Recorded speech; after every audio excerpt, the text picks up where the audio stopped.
Madami nga ang nanggigil sa galit dahil ang matagal na nilang inaantay, na Patlin Love Team, ay mukhang mapupurnada pa nga di umano. Narito at ating alamin.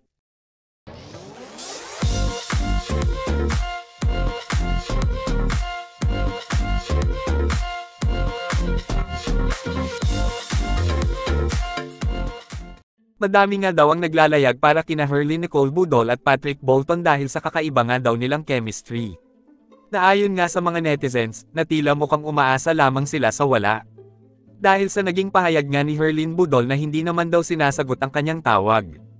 At napagalamanan nga din ng ibang fans at supporters na hindi din pala na follow ni Patrick Bolton si Herlyn Budol sa kanyang Instagram. Dahil nga dito, ay agad din naman ipinagtanggol ng mga netizens ang kapuso star na tila pinapagaan ang loob ng aktres na wag nang isipin pa si Patrick Bolton. Dahil madami naman daw ibang pwedeng maging ka-love team ang magandang dilag leading lady. Mula kay Obelia Astorga, no need for Patrick Bolton. Herlyn is Herlyn.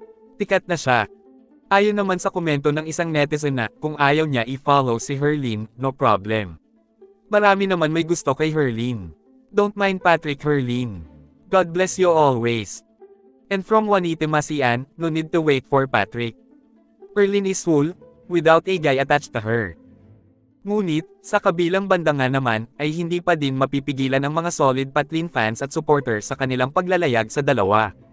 Dahil naniniwala sila na hindi naman masusukat ang pag-follow ng isa't isa sa social media para hindi sila maging tadhana para sa isa't isa. Kayo, anong masasabi nyo tungkol sa Patlin Love Team? Kayo din ba ay isa sa mga solid supporters nina Patrick Bolton at Herlyn Nicole Budol? O isa ba kayo sa mga nagsasabing hindi naman mababawasan ang isang Herlyn Budol kung hindi man siya gugustuhin ni Patrick Bolton? Lalo na nga di umano sa ngayon, ay napaka-successful ng kanyang kauna-unahang lead role, na Magandang Dilag, na talaga nga namang pinag-uusapan at trending tuwing hapon sa GMA Primetime.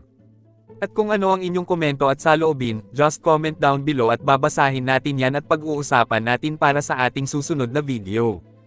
Thank you for watching and see you on my next one.